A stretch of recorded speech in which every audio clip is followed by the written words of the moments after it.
जय माता दी। कैसे हैं आप सभी? आशा करती हूँ आप सभी स्वस्थ होंगे, अच्छे होंगे। तो आज की जानकारी बहुत ही महत्वपूर्ण है। ये जानकारी है कि जब माँ काली या अन्य किसी देवी देवता की सवारी आती है तो वो केवल आपके शरीर पर खेलती ही क्यों है, बिना वचन करे वो सवारी क्यों चली जाती है। बहुत सारे बच्चों को देखा होगा कि सवारी आती तो पूरी प्रचंडता के साथ है, खेलती भी खूब है, शरीर भी खूब तोड़ती है, लेकिन वो वचन नहीं करती। तो इसके पीछे क्या कारण होता है, ऐसा क्या होता है? तो मैं इन्हीं सवालों का जवाब देने का आज प्रयास करूंगी और समझाऊंगी कि ऐसा क्यों होता है। तो अगर आप इस विषय को गहराई से समझना चाहते हैं तो इस वीडियो के साथ एंड तक जुड़े रहें। साथ ही हमारे चैनल को सब्सक्राइब करें, नोटिफिकेशन बेल को भी प्रेस करें ताकि हमारी आने वाली वीडियो का नोटिफिकेशन आप तक पहुंच जाए। तो चलिए वीडियो शुरू करते हैं। देखिए, जिस भी इष्ट की आप पूजा सेवा करते हैं उन इष्ट की आपको कृपा प्राप्त होती है। वो सवारी के रूप में आपको कृपा मिलती है। ठीक है, जब सवारी के रूप में आपको कृपा मिलती है तो फिर क्या होता है कि सवारी तो आ जाती है, लेकिन वो सवारी सिर्फ खेलती है, खेल करके चली जाती है, लेकिन कोई वचन नहीं करती है। तो ये ऐसा क्यों होता है? कई बार सवारी आती है, सिर्फ खेलती है, लेकिन बोलती क्यों नहीं? अक्सर देखा भी गया होगा ऐसा कि जब मंदिर कीर्तन या जागरण में या घर में पूजा के दौरान किसी के ऊपर भी देवी देवता की सवारी आती है तो वो उसके शरीर में आकर के सिर्फ खेलती है, लेकिन उससे अगर कुछ पूछा जाए तो वह कुछ बोलती नहीं है। इस समय पर कई लोग ना तरह तरह की धारणाएं बना लेते हैं। कुछ लोग कहते हैं कि ढोंग कर रहे हैं, कुछ लोग इसे भूत प्रेत का प्रभाव भी मानते हैं। लेकिन आप ये जानते हैं, इस सत्य को देखने के बावजूद कोई अपने किसी को पसंद नहीं अपने शरीर को इस तरह से तोड़ना। लेकिन धारणाएं बहुत सारे लोगों की इस तरह की बनी हुई होती हैं, लेकिन वो ये नहीं जानते कि इसके पीछे का कारण क्या है। आखिर ऐसा होता क्यों है कि सवारी आती तो है लेकिन बोलती नहीं है? क्योंकि हर घटना के पीछे ना कोई कारण जरूर होता है। कोई भी कार्य बिना कारण के नहीं होता। तो इस वीडियो में आपको यही बताऊंगी इसके पीछे मुख्य कारण क्या है। तो ध्यान से सुने, क्योंकि इस जानकारी के बाद आप उन कारणों को अच्छी तरह से समझ पाएंगे जिन कारणों की वजह से सवारी आती है लेकिन बोलती नहीं। तो बने रहे हमारे साथ, जानते हैं इस कारण को। तो सबसे पहला कारण क्या है? देखिए, देवी देवता को आपने कुछ बोल दिया। मान लीजिए आपने कोई मन्नत मांगी और आपने उनसे ये वादा किया कि माँ, अगर हमारी ये मनोकामना पूरी हो जाएगी तो हम आपको ये प्रसाद चढ़ाएंगे, या मैं आपके मंदिर आऊंगी, या मैं आपके व्रत रखूंगी, या मैं आपको ये भोग चढ़ाऊंगी। अगर ये मेरा कार्य हो गया तो मैं आपके नाम के ये सारी चीजें करूंगी। तो आप इस तरह से कोई भी एक मन्नत मांगते हैं, लेकिन जब वो मन्नत आपकी पूरी हो जाती है तो आप वादा भूल जाते हैं या उसे नजरअंदाज कर देते हैं। तो ऐसा करने से जिस भी इष्ट की कृपा आपके ऊपर मिली है तो वो इस बात से नाराज होते हैं, क्योंकि आपने अपनी जब तो बात आपने बोली, लेकिन आपने वो बात पूरी नहीं की। तो देवी देवता की कृपा कम होने लगती है और जब सवारी आती है तो बोलने से इनकार कर देती है। तो यह एक संकेत होता है कि जब आप अपनी कही हुई बात को पूरे ना किया है। अगर आप ऐसे ही किसी इंसान से वादा करते हैं और आप उनके लिए कुछ करेंगे फिर उसे पूरा नहीं करेंगे तो व्यक्ति भी तो आपसे नाराज हो जाता है। तो उसी तरह से देवी देवता भी अपनी सवारी के माध्यम से ही अपनी नाराजगी दिखाते हैं। माँ काली या माँ दुर्गा या किसी भी अन्य देवी देवता, जो उनसे वादा किया है ना, उसे जरूर पूरा करें। अगर आप भूल गए हैं तो आप माफी मांगे, लेकिन अगर आपको याद है तो आप उनके प्रति सच्ची श्रद्धा रखें और उनकी उस बात को पूरी करें।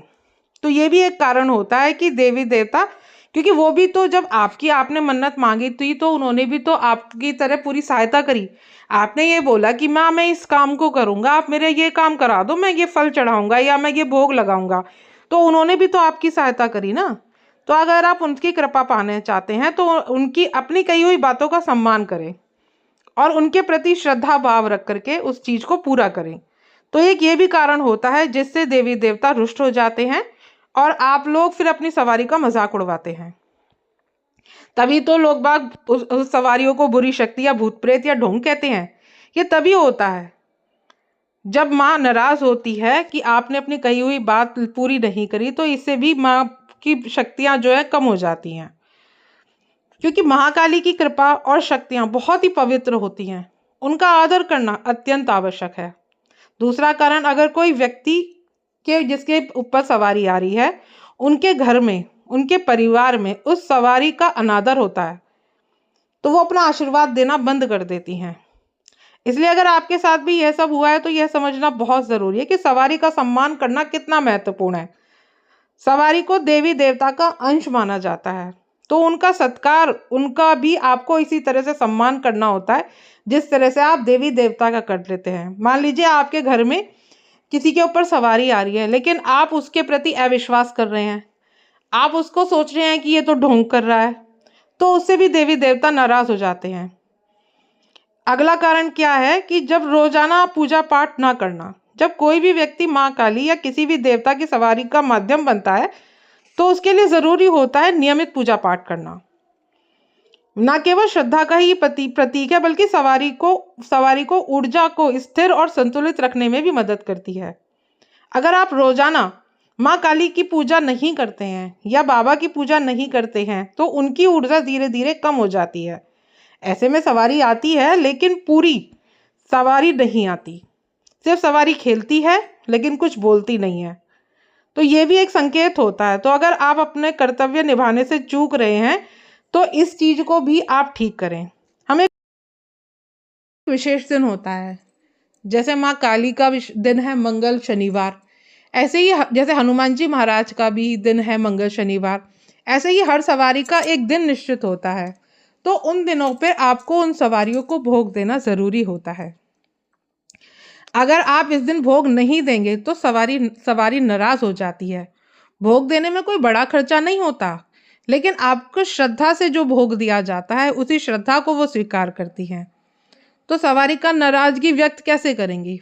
वो सिर्फ अपनी नाराजगी इसी तरह से तो व्यक्त कर सकती हैं कि वो आएंगी, जब आप उनका आह्वान करेंगे वो आएंगी, खेलेंगी और चली जाएंगी।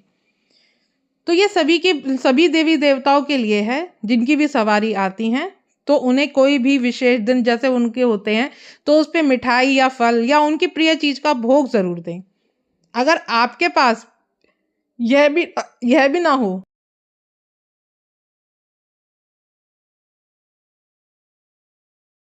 का हाथ होता है, अगर उसने गुरु धारण किए हुए हैं तो वह गुरु सवारी को बोलने के लिए कहते हैं तो सवारी बोलती है, क्योंकि गुरु ही है जो सवारी को पूर्ण रूप से नियंत्रित कर सकते हैं। और गुरु सवारी और भक्त के बीच का एक माध्यम होता है। गुरु सवारी को निर्देश देते हैं और वो सही तरीके से कार्य करती हैं। तो इस प्रकार से जब किसी भी व्यक्ति को सवारी आती है तो उनके लिए इसीलिए बोला जाता है कि जब भी सवारी आती है तो आपको गुरु धारण करना आवश्यक है। उनके लिए गुरु बहुत ही ज़्यादा ज़रूरी है, क्योंकि गुरु के मार्गदर्शन से ही सवारी चलती है और हमेशा ही लोक कल्याण के लिए कार्य करती है। तो अगर आप चाहते हैं कि आपकी सवारी आपकी बात सुने और बोले तो गुरु की शरण में ज़रूर जाएं। अब देखते हैं अगला कारण। अगला कारण क्या है? सवारी का बंधन।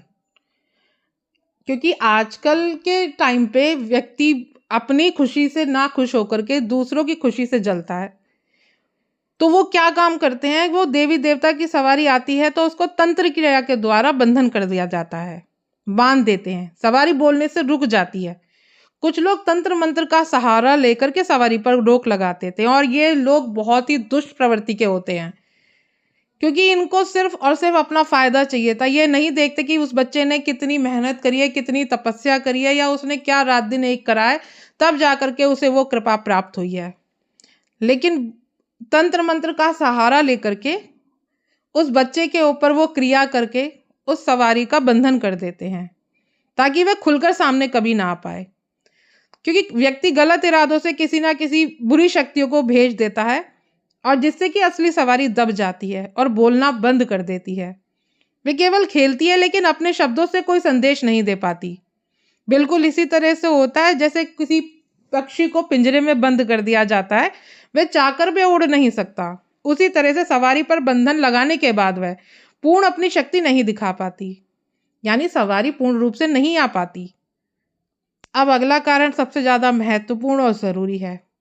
अगर आप माँ काली को अपना इष्ट मानते हैं और आपके ऊपर उनकी सवारी आती है, लेकिन आपके कुल देवी देवता कोई और हैं, जैसे आपके कुल देवी माता शीतला मसानी है और सवारी आपको माँ कालका की आ रही है, या कुल देवता आपके अलग हैं, तो या पितरों को आप नहीं मानते हैं, या उनका मान सम्मान नहीं करते हैं, या उनकी अच्छे से सेवा नियम नहीं करते हैं, उनको समय पे भोग नहीं देते हैं, तो इस वजह से भी सवारी नहीं बोलती है। क्योंकि हमारे घर में कुल देवी देवता और हमारे घर में सबसे प्रथम पूजनीय है पितृ। अगर आप उन्हीं का मान सम्मान नहीं करते हैं, उन्हीं को भोग प्रसाद आप सही से नहीं देते हैं, तो आपकी सवारी भी नाराज हो जाती है। क्योंकि पितरों का आशीर्वाद ही हमारे जीवन में सुख, शांति और उन्नति के रास्ते खोलता है। ये सबसे ज्यादा महत्वपूर्ण होता है, क्योंकि प्रथम हमारे घर के पितृ ही होते हैं। आप उन्हें भूल जाते हैं, उनकी नाराजगी के कारण सवारी कभी आपकी खुलकर नहीं आती है, बोल नहीं पाती है। ऐसा होता है जब आप अपने घर के बड़े बुजुर्गों को नजरअंदाज करेंगे तो सीधा बाहर के रिश्तेदारों से सहायता मांगेंगे, तो वो कैसे आपकी सहायता करेंगे? क्योंकि आप घर वालों का सम्मान नहीं कर रहे हैं, लेकिन बाहर वालों को आप सम्मान कर रहे हैं, तो घर वालों को तो बुरा लगेगा ही ना। तो इसलिए आपको अपनी कुलदेवी और कुलदेवता का पूर्ण सम्मान करें, जिससे आपकी सवारी खुल करके आए, आपकी सवारी आपसे प्रसन्न रहे। आशा करती हूँ वीडियो आपको अच्छी लगी होगी। वीडियो अच्छी लगी तो वीडियो को लाइक शेयर जरूर करें। जय माता दी।